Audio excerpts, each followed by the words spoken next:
na mag-load. 130. Ito na. Ayan.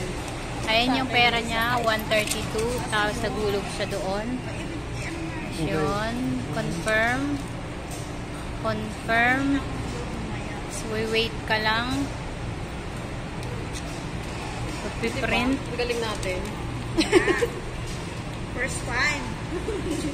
Print, please wait daw. Okay na? Please wait.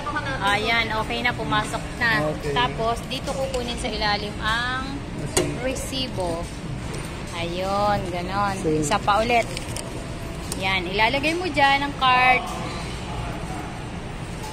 Tapos, ito yung pera, laman ng bus card ko. Hindi ko nabigyan sa akin. Tapos, hulugan. Gusto mong dagdagan ng bus card, yan mo lalagay.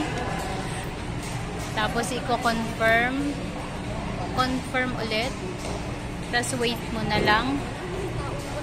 Confirm ang resibo. Wait mo lang. Wait lang. Okay na. Please wait pa rin. Okay na. Pumasok na. Okay. Tapos tanggalin mo yung card. Kuhanin yung resibo sa baba. Ganun lang ang pag-top up sa machine ng bus card. Okay? So, ngayon, sakay na ulit tayo ng train. Gamit yung card.